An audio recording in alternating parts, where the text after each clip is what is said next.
This is the Detroit Sports Podcast Network.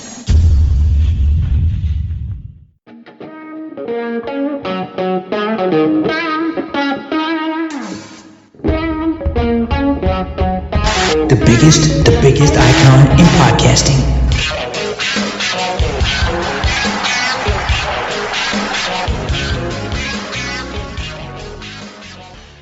Thanks everybody for downloading the latest edition of Doc and Jock. I am the Doc, John Macaroon. As you can tell, it's rivalry week. It's going to be a fabulous football weekend. Saturday, it's Michigan State. We are going to break it all down, bring both perspectives on the game this weekend from Ann Arbor.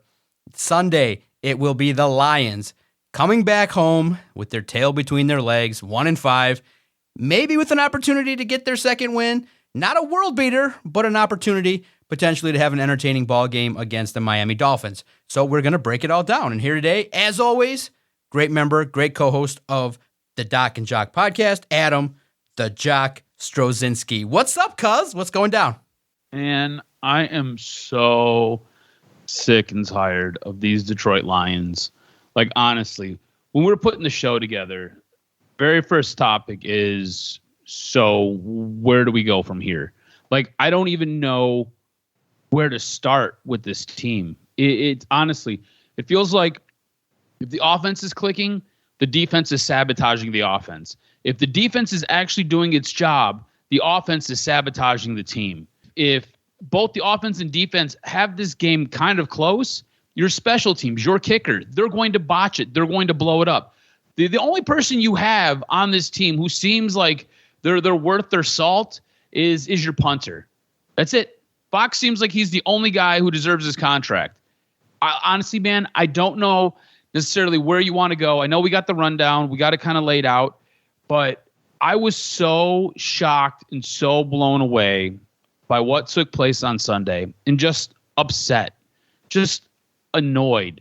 You have the ball with 1:45 left at the end of the second quarter. You don't do anything with it. You basically squander an opportunity.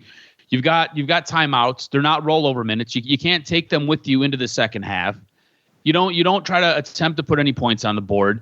You come out in the second half, and then you basically give the ball and you give the game to Dallas, and you can't do anything. I mean, you get down to the 1 yard line, and really it probably should have been the 1 foot line, and you fumble the ball. You give the ball back to Dallas. Like, this game was so frustrating. I thought the game against New England was the epitome of SOL. And I thought it was super frustrating watching that game. This game, I think, was maybe a little bit more frustrating because you were in this game. You had a chance to win this game. You had a chance to go on the road and win a big game. And I know a ton of people from Detroit were in Dallas. I have friends that were there. There was a whole group of people that I grew up with that were there. Place was crazy. Detroit fans showed up, and the Detroit Lions shit the bed again. I'm not sure what your reaction to Sunday's game was, but at this point, man, I'm so over this team. Like, I watch them, and I just get upset, and I don't know why I keep putting myself through it. Like, there's no point for me to put myself through it. Like, I shouldn't do it. I mean, I can watch the first half. I know what's going to happen the second half, and I can just go and read a game recap. I can check out a box score, and we can talk about it from there. It is so frustrating. It just sucks up 3 to 4 hours of my Sunday, and it's absolutely brutal. I don't know where you want to go, but I'm disgusted with this team, and I'm tired of it.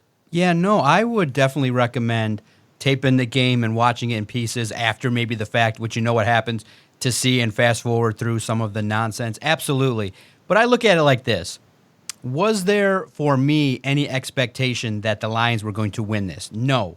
And it was the epitome. It was Hall of Fame SOL in this one. It had everything that embodied what you would have hoped that Dan Campbell would have avoided. Look how this started. Beforehand, DeAndre Swift practices all week, and what happens? He's not available for the game. So you're like, okay, you practiced all week, you had the bye week. How severe is this injury? What's going on? So once that was announced, that's disappointing at the highest levels. He's not available. And then in 10 snaps in early parts of the game, Amon-Ra St. Brown goes out. So you lose one of your key offensive weapons. And I knew I should have tweeted it. I've said it in interviews, and I've said it typically how I operate. And the theme of our podcast, at least the Twitter page, has been, if I think it, I just tweet it, irregardless of whatever the consequences are. If it comes to my brain, 99% of the time, it's coming out my mouth. And I did think it. Once the concussion rules were changed, my brain said, oh, yeah, the Lions are going to lose a player in a game. No doubt about it. I thought it might have been Goff, might have been Hutchinson. I said, oh, yeah, for sure. No doubt about it. If it's going to impact a player leaving, it's going to impact the Lions. No doubt about it. And Amon-Ra St. Brown, we'll talk about that just briefly in regards to what do you think of the rule, because he was taken out, and he did not. It was now reported he did not have a concussion. So we'll talk about that. But once that went down, I had the feeling it was a loss. Everybody at All Lions basically predicted it was going to be a loss. I thought it would be a closer game, maybe within a touchdown or so. And you read the national media, and people were thinking that Dallas would have an opportunity to potentially win and cover the spread. So here's the part that I guess is disappointing when you look at it from a worldview. When, we have a relationship with a professional sports bettor, a great dude in Drew Ellis with Play Michigan. He used to, for those that know, the All Lions content is also featured in the Oakland Press. He used to read the content and, make it perfect along with Vito. So he read all my content over the last 3 years, and he, gave the necessary props and, would give tips here and there. So he was just a really nice individual. Now he works, he's moved on, and he really is into gambling. So naturally, I'm like, yeah, you're an expert more than me. I just want to win some money. So give me some tips. Yeah, come on, do a best bet segment and tell me what to bet, and I'll do it. And for the last 6 weeks, he's given great bets. So I've been betting against the Lions, and it was funny because if you follow us on Twitter at Detroit Podcast, we put a big fat picture of money with Jared Goff's face, and the headline read, Jared Goff's turnover history will reward you. Guaranteed best bet, lock it down. You will make money.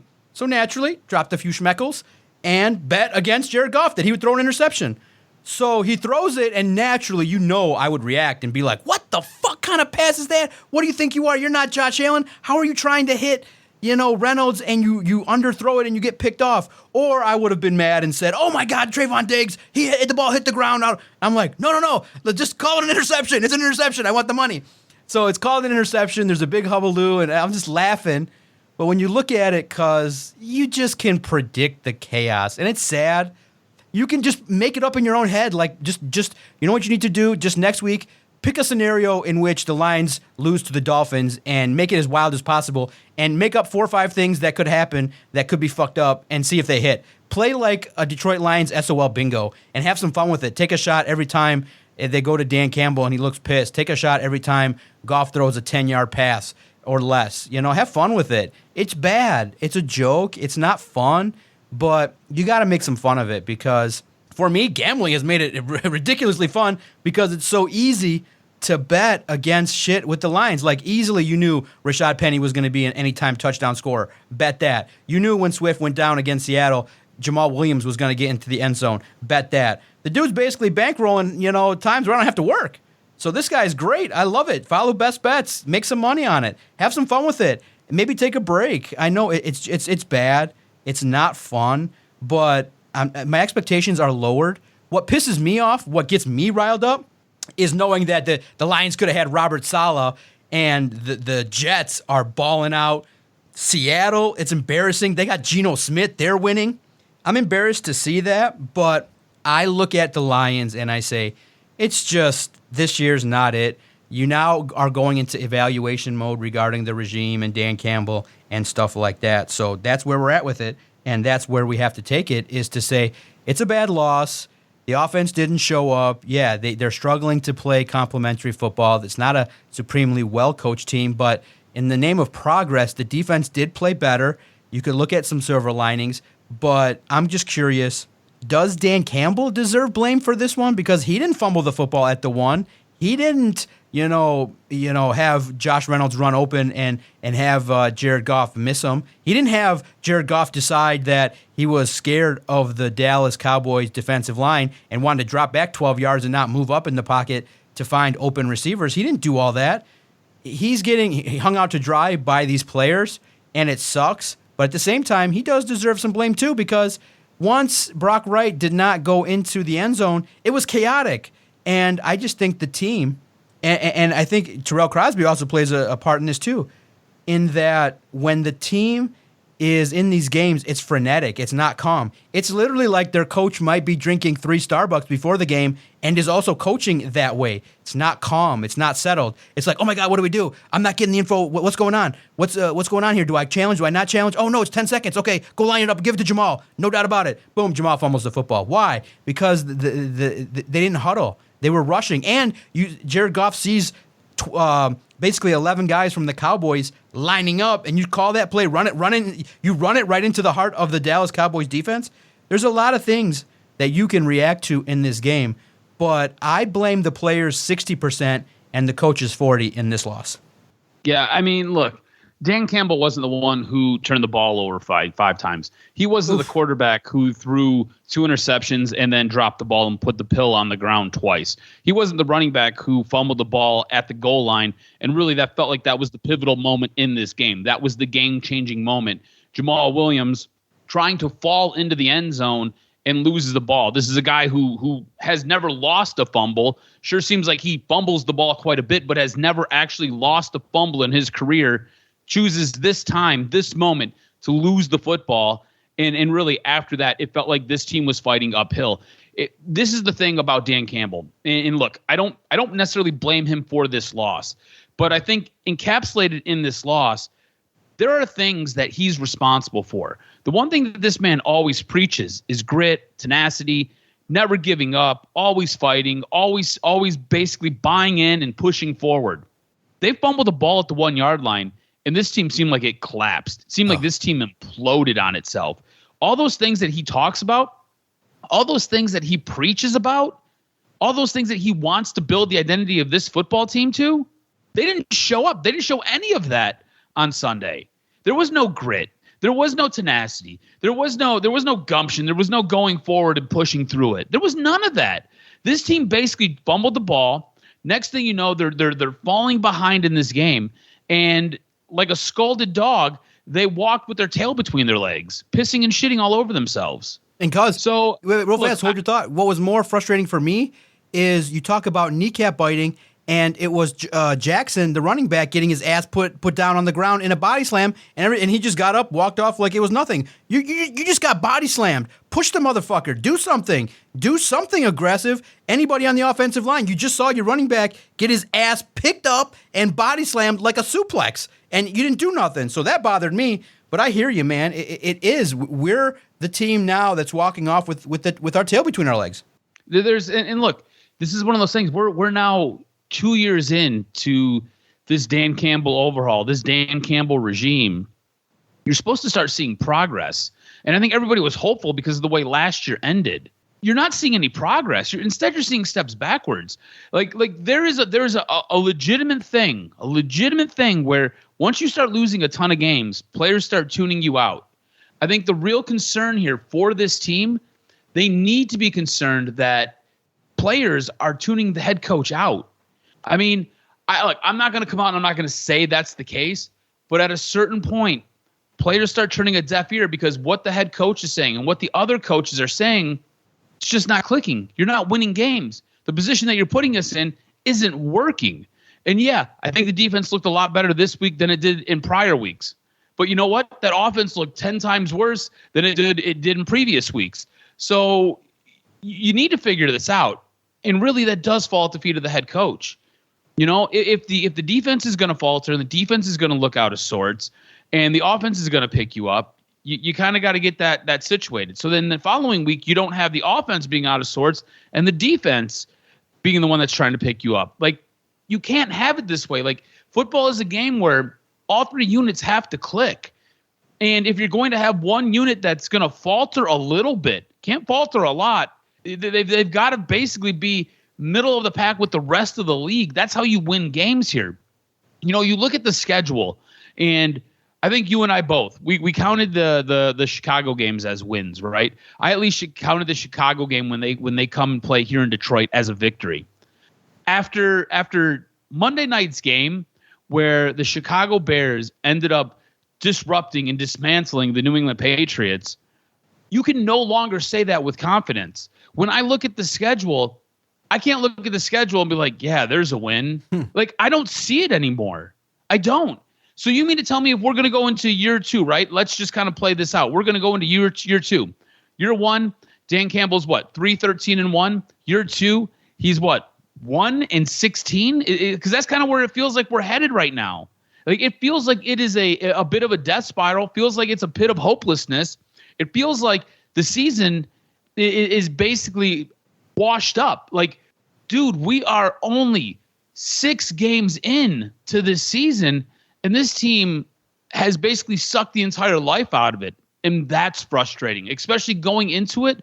We had such high hopes for this team. We thought this team could actually be competitive. We didn't expect them to make the playoffs. We did not expect them to really win a damn thing, just a couple of football games. That was all we expected. And we even talked about winning with style points, right? Like, not going in and basically showing your ass, going in and fighting to the final seconds of a game and just having a loss. Like, we talked about those. At this moment in time, I would give anything for style points. You know, you go to Dallas and you lose a heartbreaker 21-24. I'll take that all day. Besides the shit that I got on Sunday, what I got on Sunday, you can't accept. It's completely unacceptable. You can't tolerate stuff like that. It blows my mind that this is where we're at now, 2 years into the Dan Campbell regime, and you're talking about possibly overhauling it all. You can't ever build a foundation if you're constantly flipping guys out of here. But the dudes who you have in here, I'm not sure that they necessarily warrant a third year. And that becomes the crux of the situation with the Detroit Lions all the time. All the time. You constantly repeat the same damn mistakes, and the organization can never move forward. So now we're going to go into another offseason. Right now, we've got the number 1 overall draft pick. I don't really see that changing too much as we get closer to draft time. So what are you going to do? You're going to have a head coach that you're going to keep around for another year. This is just repeating history, right? You're going to have another head coach that you're going to keep around for another year, who you're going to put in charge of making a franchise-altering decision. And whether that be a quarterback, whether that be a defensive end, whether that be whatever it might be, you're going to put that head coach, who will probably be out of here by the time year 4 rolls around, you're going to put him in charge of making that decision or being a part of that decision-making process. Let me remind you, Jeff Okudah. Yeah, Jeff Okudah played really freaking good. And we're going to talk about some of these young players here in a moment. Jeff Okudah played really freaking good on Sunday. He looks like he's an actual player. Jeff Okudah was a 3rd overall pick. You also had in that draft Justin Herbert. You also had Tua Tagovailoa, who's coming to your house. These are guys that you could have took. You could have already have had your franchise quarterback. You could have already have jump-started this process. But at the time, you had a regime that you left in power, and they were left to make the decision. And what they do, they made the decision to try to save their jobs, not what's best for the organization. It just, to me, it just feels like rinse, repeat, wash, rinse, repeat, wash, rinse, repeat, wash. It's just the same shit over and over. Every single year, every single regime change, every single time with the Detroit Lions. It's absolutely disgusting. Yeah, it's tough. And it's, again, that's where this dichotomy, and it's really interesting in that people are still acting like that Dan Campbell has all this time in the world. If he goes 2 or 3 and 13 or 2 and 15, there's going to be serious conversations about moving on, and you just have to. You can't go through 2 years and be worse than Matt Patricia. How does that look? And it stinks because we're at this point. It hit us quick. But you got to look at it, and you have to say that Dan Campbell and company probably has to win one of the next 2 games, and we'll preview it in the next couple weeks, in the next couple minutes, in regards to how this thing looks moving forward. But I would hope the offense, which hasn't scored a touchdown in 2 full games, will start to pick up. But I have my doubts. I have my concerns. Jared Goff, you talked about Jamal Williams and never really having a history of fumbling. Of course, now in Detroit at the worst possible time after giving that impassioned speech on Hard Knocks. That ain't us. Sorry, Jamal, that is you, and that's the Lions. Unfortunately, that's the history of this football team, is that you knew once he made that speech, he was going to have something happen. It's the law of the curse of the Detroit Lions, that if you act like a leader, you will be bestowed and be brought back down to earth with something crazy happening. But Jared Goff, cuz you and I were never really high on him. You know, he played well. We started to maybe think he turned the corner, but you know what? Before you go any further, all credit to you, because last week I gave you shit when you said the way that this team wins is by Jared Goff protecting the ball. I gave you a ton of shit. He cost this team parts of this game. I really believe it was the Jamal Williams fumble that really started the landslide, but he turned the ball over way too much. So credit to you, because you said it last week and I gave you shit for it. So credit to you for being spot on. Yeah, dude, it's just crazy in that you tell people, look, this guy's got a turnover problem, and then you tell them, hey, bet on his turnover problem, and he has a turnover problem, and then people are like, well, it's not all his fault. There is a issue with Jared Goff. He could have actually stepped up this game and said, okay, I'm going to put this team on my shoulders, and I'm going to make this shit happen. Not score. It's not possible. This league is set up where if you throw it deep, you're going to potentially get a flag. It's not possible to go 2 games and not score a touchdown. You know, again, extremes. You know, you come out and you score 40 points a game and your defense sucks, and then your defense, you know, steps it up, and now your offense takes a huge step forward and is in the shit right now. And so that is the legacy of the Lions, is that one hole gets plugged and 6 more open. I just have to ask you, because I don't think you're the type that's like that, but we've ranted and raved and talked about it. Did you get mad at the officials at all? Did you get a sense that it was one-sided? I just felt like the TV broadcast didn't do anything of justice by saying, they didn't review it. Of course they reviewed it. But the problem is, how do you review Trayvon Diggs calling that an interception when the ball hit the ground? How do you not get the spot right? How do you not call a penalty in certain situations for the Detroit Lions? Did you get mad at the officials at all and look at it like, you know what, it's a situation in which it was one-sided? Or did you say, look, the mistakes that the Lions made, 5 turnovers, it just overrides everything that the officials did in this game? You know, if it was a closer game, I think we could really delve in and really break down what happened with the officials in this game. But when you turn the ball over 5 times and you don't score any touchdowns, and the one chance that you have to score a touchdown, like where you're literally knocking on the doorstep and you cough up the ball, I don't think you can blame the officials on this. I will tell you this much. As this game was unfolding live in front of me, I did say, of course, always something stupid happens in Jerry's world with the officials. Always something.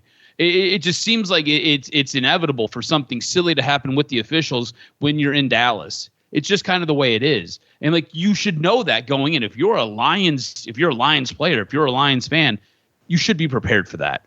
But all that being said, I don't think you can put this loss on the officials. Did it play a part? I don't know, maybe. Like if we're handing out like sections of pie where for the reason for the loss, you could maybe say the officials were 3%. You know, like it was negligible. It was negligible. The fumble on the 1 yard line and then Jared Goff turning the ball over 4 times. That was the reason that this team lost. That was why. You know, you look, turnovers are reviewed. It's a thing. Like, if you guys want, go back to Jim Schwartz throwing the challenge flag on Thanksgiving in the Houston game, right? Like, Jim Schwartz was told he can't challenge it, he throws it anyways. At that moment, he lost his team. Yeah. He lost his team. Dan Campbell was told, the official came over to him and was like, New York reviewed it. He had possession. Like, what do you want the guy to do? If you want to get mad at him about not challenging the spot of the ball when they were on the 1 yard line, and they probably should have been on the 1 foot line, you can be upset about that. But let's be honest here, okay? At that moment in time, that team was rocking and rolling. You had Dallas on their heels.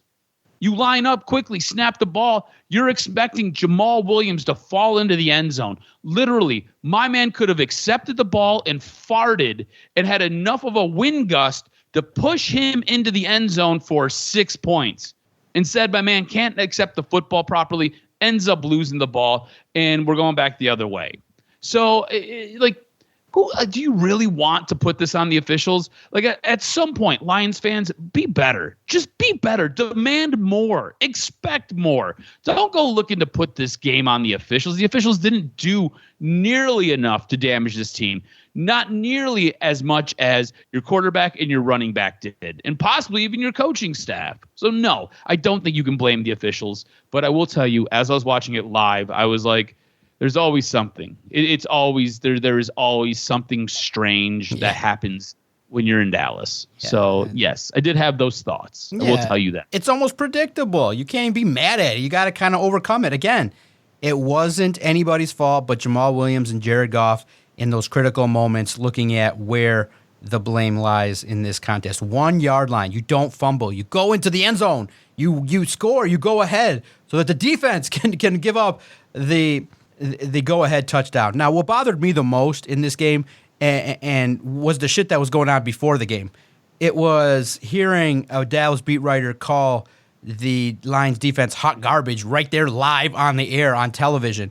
It was hearing Ed Werder, the professional with the mic right up to his mouth saying, I need to tell you guys, the football audience, that Dak Prescott decided to handpick playing against the Lions.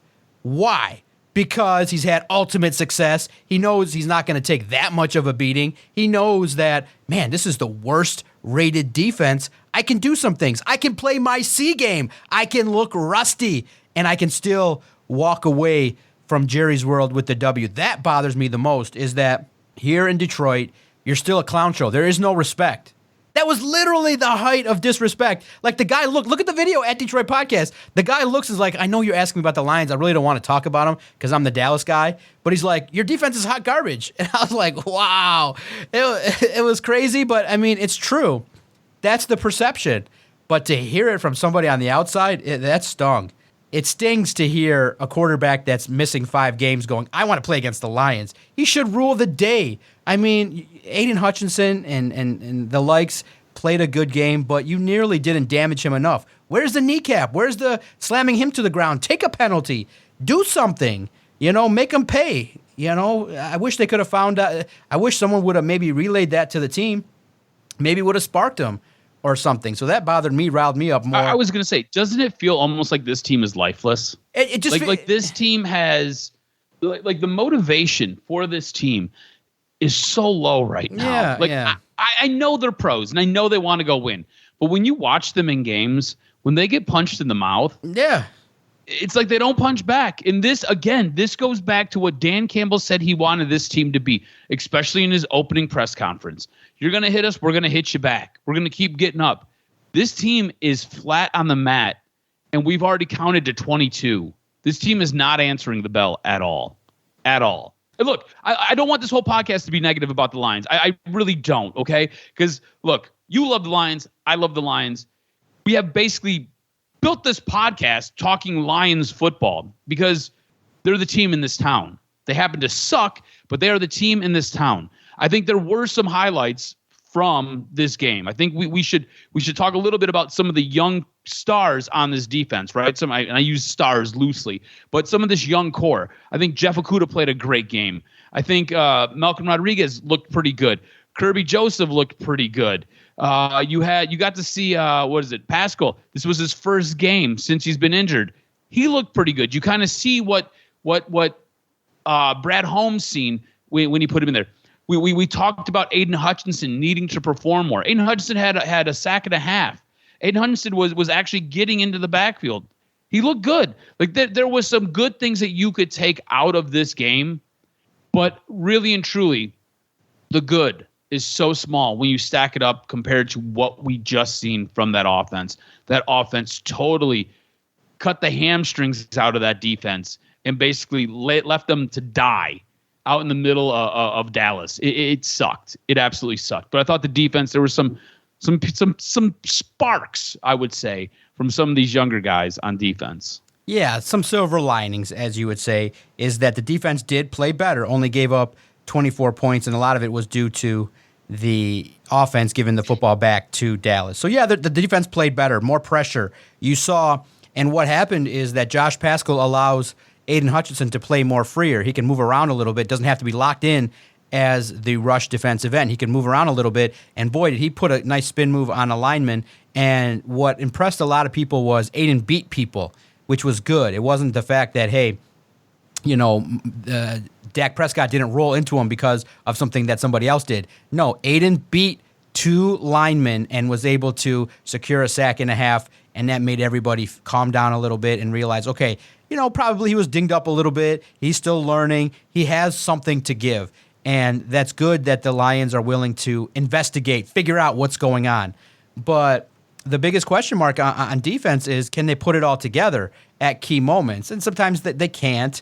But again, it's a very young unit. They have a lot of things that they got to work on to get better, but it's moving in the right direction. And I think that's a good sign is, can you build on it? They can have good performances, but now can you build on it? Can you maintain responsibility? It was good. I am liking the fact, another silver lining is you took Brockers out and said, look, you're not doing good enough. We've been declining your snap count for the better part of 5 weeks. Let's just take you out. You're not doing enough. Let's see what's going on with Pascal and Kaminsky coming back, and let's handle business. So that was good. It was a good sign that, hey, your spot on the field, no matter who you are, is not guaranteed.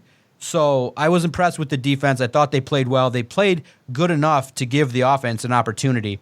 It just didn't work out on the offensive side of the ball. But you have to give credit to Dallas' defense, bro. They literally psychologically scared Jared Goff. The fear of Micah Parsons, the fear of those dudes put Jared Goff in a precarious position because he was literally deathly afraid to step up in the pocket. That's what pressure will do. It literally will freak out quarterbacks, and it impacted Jared Goff. No doubt about it. He'll never admit it, but you look at some of the film, he drops back and just will stand there. He doesn't want to take the pressure. He was impacted by seeing what he saw from the most aggressive defensive line out there. And boy, did they put a hurting on the Detroit Lions. Strip sacks, interceptions, doing what they had to do. They got a lot of talent on defense. Dan Quinn, like you heard, I was all aboard that train. Why? Because he's aggressive. He's nasty. That's what we're talking about. And maybe the Lions will get there, and we'll get to that point where they're aggressive and can deliver. But it was tough. It's really tough when you look at everything. But I'll say this. Jeff Okudah put on a show in front of the Texas fans, and that's what he wanted to do. He had people there. He's from Texas. 15 tackles. He was, I think now, what you can start to see is he's comfortable. He's comfortable in his own skin. He knows where to go. He kind of is more comfortable playing in this defense. I think the opportunity now can say, okay, now he kind of feels where he's at. He can start to play better even and take his game to the next level. Let's hope he stays healthy. And let's hope that Jerry Jacobs and Amani Arawarye, who came back, can kind of steady the course. But how frustrating is this? You get Kirby Joseph, and he gets his opportunity, right? And you put him in. He's getting 100% of the snap counts. He's taking the spot of Tracy Walker, and he's a third-round pick. Bro, make the interception. Why is it? I know the receiver got his hand in there, but why is it that the Lions can't make that one play when you need it that's just a little bit upper echelon? You know what I'm saying? Yeah, you knocked the ball out. He's playing a heck of a lot better. But why can't it, when the momentum needs to change and you get the ball like almost right in your gut and it's a zip and some guy's hand's there, make the catch. Alex Anzalone's looking at him like, dang, like nodding his head, like make the play. Do it for, Aiden. Okay, sack the quarterback, punch it out. Do something with it so that, just that little bit more. And maybe they'll trend in that direction this week against Miami. You just need that impactful. And maybe it's the talent. Maybe it's this thing. But I do got to ask, do you just think that is it frustrating when you look at the playmakers? Because it feels like the talent's there. They just aren't executing and making big plays. Yeah, when it comes to players in the secondary, right? Their first season, I tend to give them a pass. I'm reminded when Darius Slay was here. Darius Slay had a brutal rookie year. He had like one, maybe 2 games where you really seen what his potential could be. That second year, that dude was a Pro Bowl player. So when it comes to players in the secondary, I'm willing to overlook some of the drops. I'm willing to overlook some of the big splash plays that they're able to make or that they should be making, just because I feel like the game happens so fast. You have to remember, they're going up against the elite of the elite athletes on those teams. Generally, the wide receivers and even some of the running backs that they have to line up against are the guys who are ultra talented, the guys who are are ultra athletic, super fast. Everything just seems to happen a little bit quicker down the field. So I'm willing to almost look past that. But you're right. When the ball hits you in the hands, you got to come up with the play. What that tells me is that this team made the defensive adjustments that it had to make, and it got the players in the right spots. Now it's on the players to make those plays, and that just comes down to execution. Very similar to what we've seen with the Detroit Lions offense. They got the ball into positions to score. They just didn't execute. Jared Goff didn't execute. Turned the ball over. Jamal Williams didn't execute. Turned the ball over. So I think you've seen the adjustments, and that's a good thing. Players still have to make the plays and have to come up big and help forcing those turnovers. You have to actually make the turnover happen. And I think that just comes with time. I think Kirby Joseph will be better for this next season. He might even be better for this later on this season. Again, secondary players, I tend to kind of give a little bit of a pass to just because it usually takes them a season to develop. Just kind of the way it is. I know Sauce Gardner's a bit of a freak show. He's a different animal, a different breed of dude. He gets it. Like, the game doesn't move too fast for him. He is where he needs to be at all times, doing what he has to do. Very few guys who come in and play in the secondary that have that ability. You know what I didn't realize, and I think it kind of is why this defense has struggled so much. I didn't realize that last year they had a defensive consultant, former Green Bay guy. Oh damn, I just forgot his name. It was on tip of my tongue. Former Green Bay, Don Capers. Yeah. Don Capers was here last year and really helped Aaron Glenn, really helped put this defense into positions to make plays and really helped adjust what was going on. So they would go in at halftime. He would be instrumental in making those adjustments at halftime, and that way that defense could come out and they'd play much better in that second half. Don Capers is no longer with this team. This is now Aaron Glenn's show. Aaron Glenn doesn't have that Jedi master to basically help direct him and guide him. And I think that's part of the reason why this defense has struggled so much. So for them to come out, they have 2 weeks to game plan, defense to come out and the defense to look and play much better and to be in much better positions to win games speaks a little bit to maybe his learning curve. I know last year going into the offseason, we were worried that this guy might get a job somewhere. Somebody might come and poach him for a head coaching gig. I don't think we have to worry about that. I think at this moment in time, Aaron Glenn probably needs another season, maybe 2 seasons as a defensive coordinator to really, really grasp what he has to do. And on the flip side of that, you got a head coach who's never been a coordinator. And I think there's, again, some of that learning curve. There's a reason why a guy like Robert Saleh can go to the Jets and get things going, get things done. Brian Daboll can go to the Giants and get things going, get things done. Your head coach doesn't have that experience. Your head coach was a positional coach. He worked with the tight ends. So, like, unless he's like working hands-on with TJ Hawkinson, which if he's working hands-on with TJ Hawkinson, oh boy, we got some things to talk about because TJ Hawkinson isn't looking any better. So I think there are some fatal flaws with the way this coaching staff is put together and some of the moves and lack of moves that were made in this offseason. And now what you're seeing is it's really starting to bear fruit with this team. So now they come home 1-5. Miami played decent. Tyreek Hill, Jalen Waddle, and Tua Tagovailoa are coming into Ford Field. You know, Tua is a little bit mobile. He has an opportunity now to kind of escape the pocket and do some things. So I'm asking you this. How do you see this shaking out? Because, you know, some people will look at this and say potentially if the Lions can turn things around offensively, you might be able to take advantage of some mismatches against the Dolphins. Now, they've had a history of kind of handling Jared Goff when he was with the Rams, but the Dolphins haven't won against the Lions in a few outings. So this one has an interesting feel to it. It has a feel of two teams kind of in a similar position where you don't exactly know how they're going to play offensively. A lot of mistakes could happen, or this could be a really fun, high-executing kind of game. But, man, look at Tyreek Hill. Look at Jalen Waddle. Look at Tua Tagovailoa. I mean, wouldn't it be SOL if Tua just throws for 5 touchdowns and runs for 100 yards, and you realize, wow, you could have had him, and he lights up Detroit? I wonder what kind of motivation he's going to have, being that he didn't get drafted by the Lions. And I look at it and I say, I'm not exactly sure how it's going to go, but until they win, it's hard to pick them. But I'm not surprised just yet at how I think this could potentially be a game that the Lions could take down and win. Yeah, I don't see that. I see a lot of pain for the Detroit Lions. I think Tua comes in. I think Tua plays his ass off and plays a fantastic game.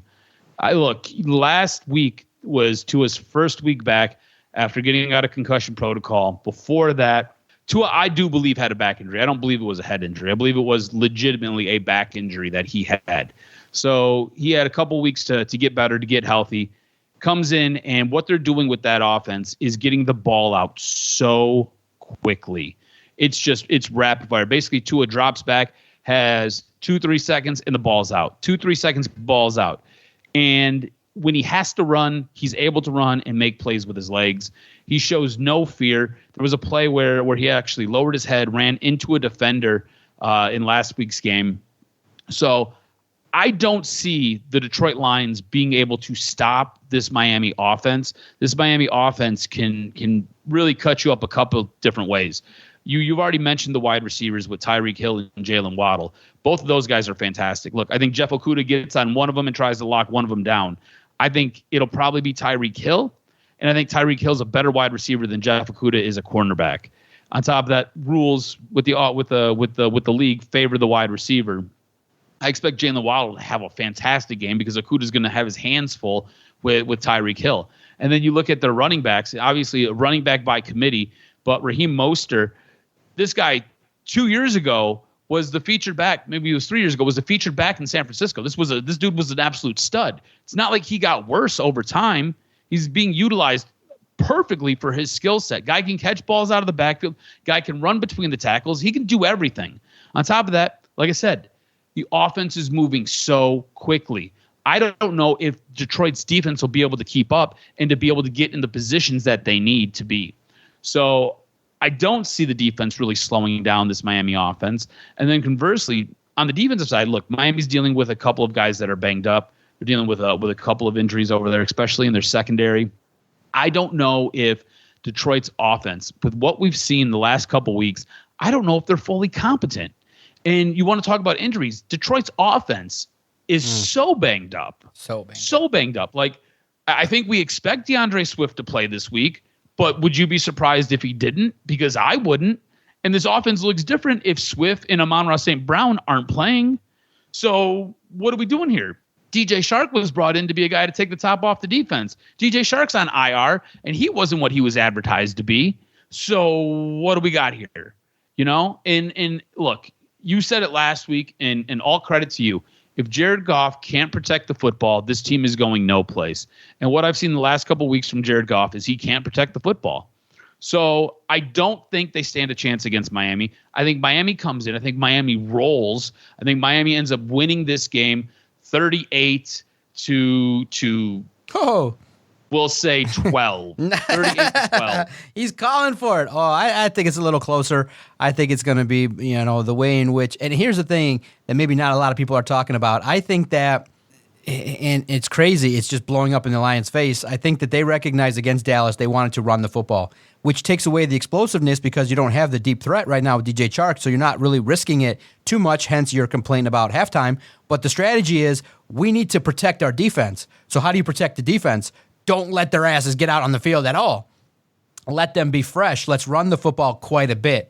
And by doing that, you give your defense a chance to rest. You're not exploding down the field. But what's happened is now this strategy has taken along with the defense that the Cowboys were playing, the skills that they have, it takes the offense completely out of rhythm. Hence what happens, you try to fix one problem and 6 more pop up. Way to go, Detroit Lions. Listen, if you're going to go down with the ship, just go down being aggressive. Just go down being aggressive. Let people complain and just lose the game 48-47. It's a lot better than losing and only scoring 6 points in 2 games.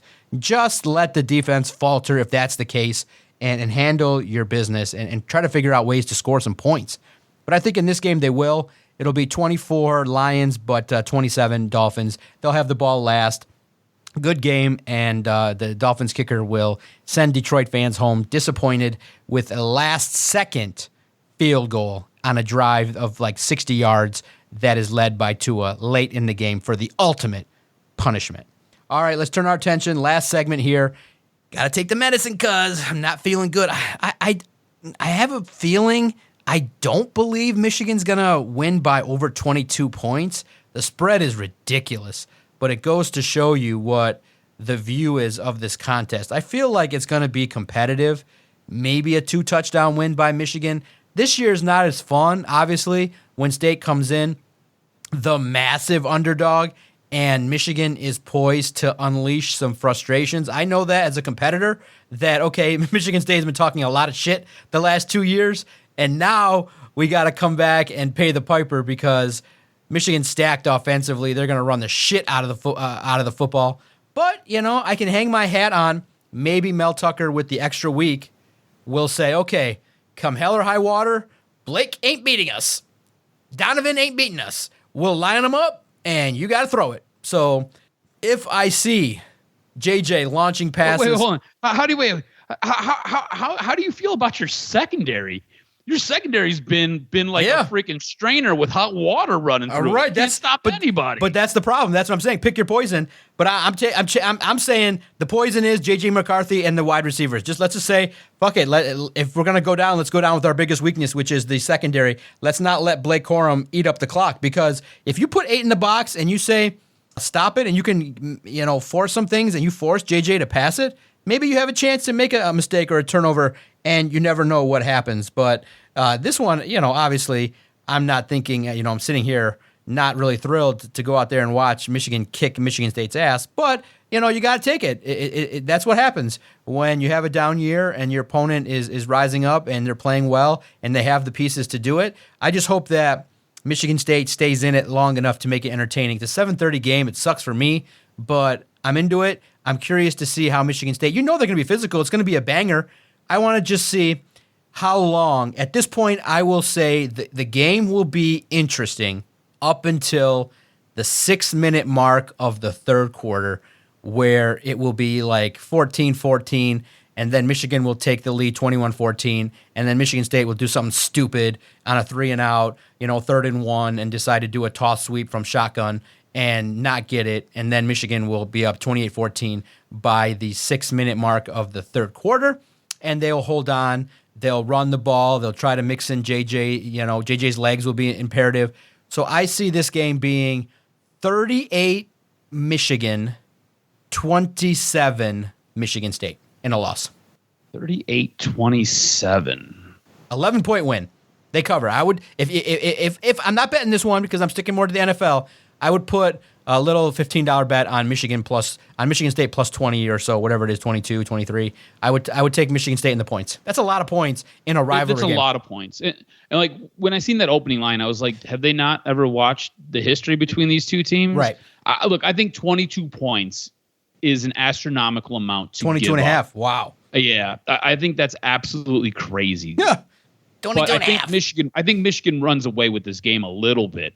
I think Michigan ends up winning by, I'm going to say 14 points. I think Michigan wins by 2 touchdowns.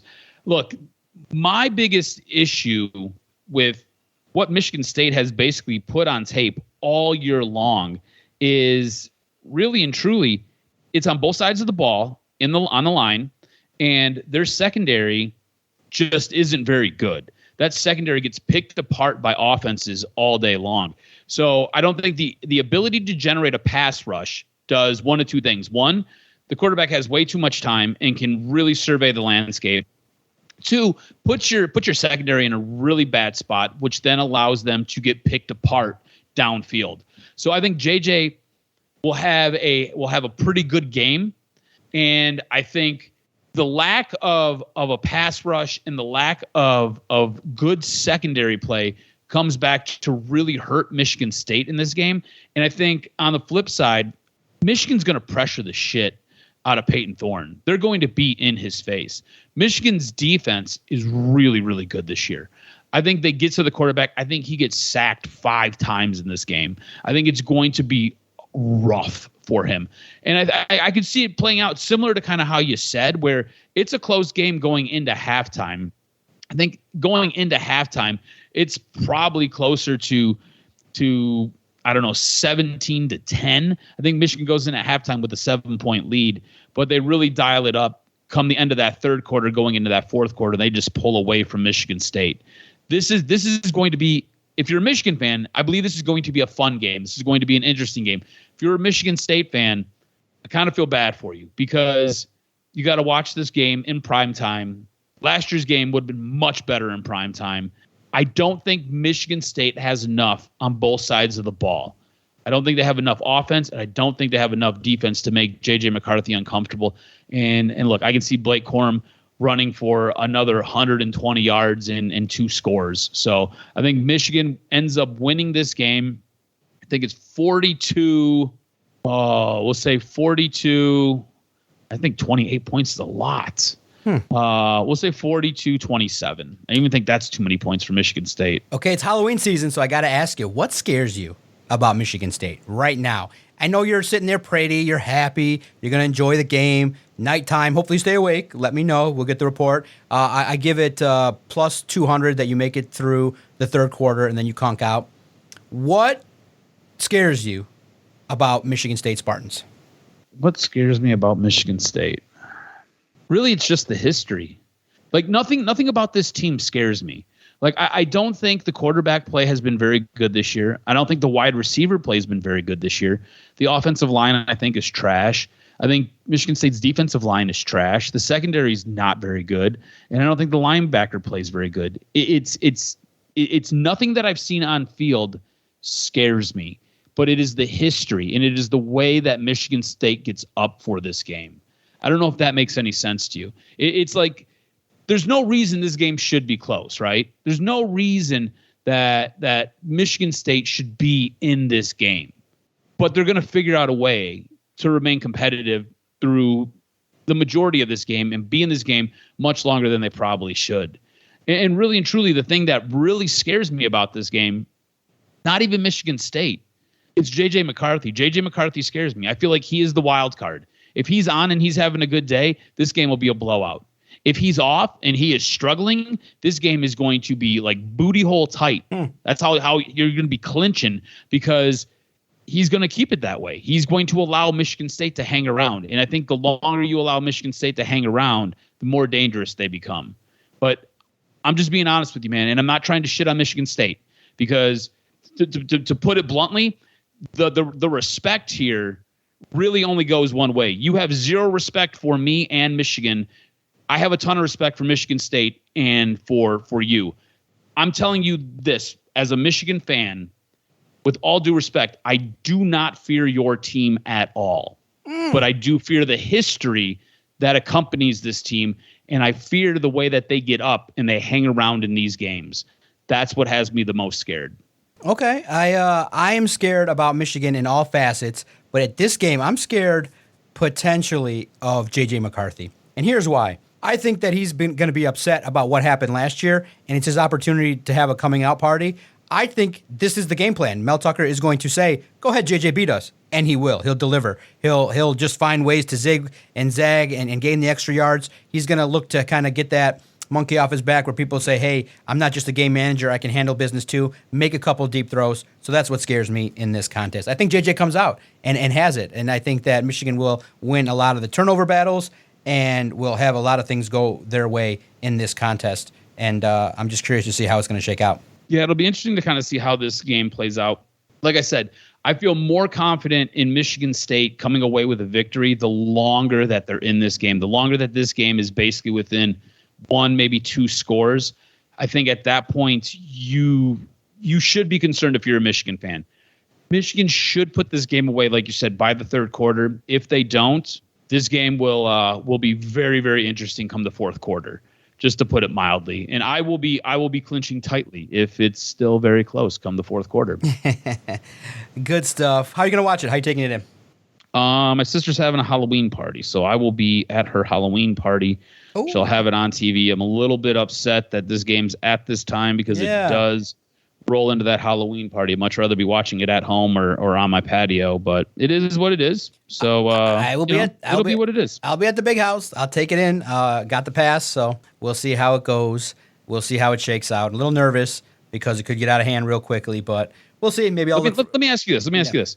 Because ever since we started this, you have loved going sitting in the press box watching these games. Yep. I do not. I honestly, I had a chance to cover the Lions for a season. It was cool. I've had the chance to go cover other teams and sit in their press boxes, and it's cool. It's a thing.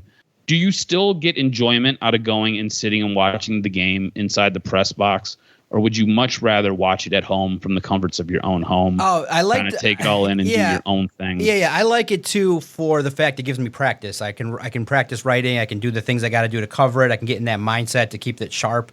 Because man, covering football is hard. You got to be in that mindset. You get to see some of the players.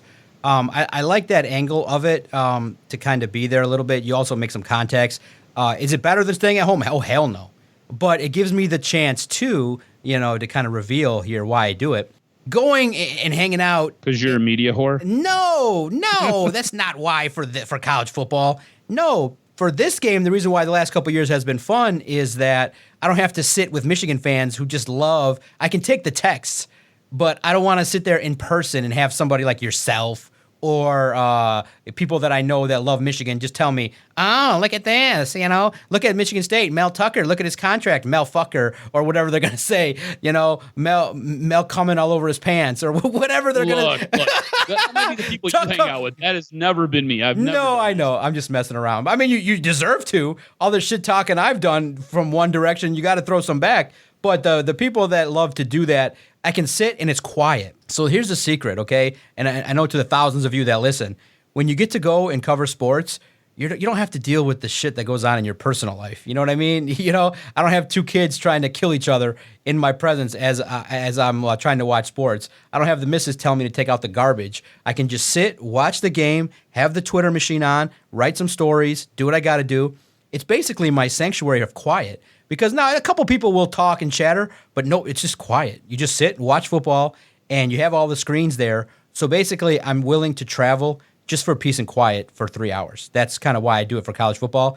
It's really fun, and you get to also see the players. I'm definitely curious about JJ, Jacoby Windman. Last year was about Kenneth Walker. I got to see him firsthand and make an educated opinion that, hey, the Lions should take him. So when people tell me, I can't believe you would say that Kenneth Walker should be on the Lions, or you have an asshole take. Well, one, assholes, I went to Michigan State, dumb fucks. I went there. So naturally, the guy that went to Michigan State is going to tweet out, hey, the Lions could have had him. Especially, to end on a rant here, you guys would rather have one win and love DeAndre Swift, who's always hurt, than really sit back and go, you know what? Kenneth Walker, who's got 176 yards and a couple touchdowns in a game for Seattle and is basically carrying that team.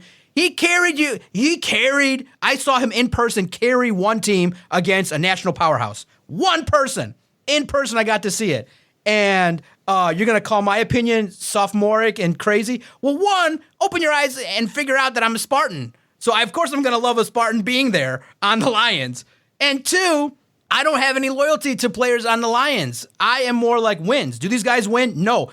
Always and foreverdom, I've been willing to cut the 53-man roster in a heartbeat. You guys love you some players until they say something bad, and then you turn on them just that quick. It's a loyalty, man. That's something. I'm more loyal to the wins. So I'm more in management style where I'm like, okay, I can cut a player easily. Yo, you didn't make that play? Sorry, see ya. Bye. Next time. Good luck. And the hatchet man, that's what you call me. It's good. When you win, you're on my team. When you're not, see you later. These people have no clue, and then they're uneducated. So I like the quiet sanctity of the press box and get to enjoy watching football for 3 hours a week and opportunities to get some quiet. So that's the reason why I'm not a media whore. I could literally do 10 other things in media that I don't do. I could be more of a media whore than I am, but it's nice. You got to look at it like this. If you're in the media, you got to kind of still get, it's 20 people have ADD, bro. And if you don't put yourself out there, they forget about you. And then they forget about you, then they turn out the lights on the podcast and the project. So you got to every now and then just, what do they say? Grease the wheel just a little bit. And of course, yeah, being a media whore is kind of fun. There's nothing wrong with that. Make sure you follow Adam on Twitter at AdamRSTROZ. Follow the network at Detroit Podcast. Make sure that you let us know what you think, good or bad.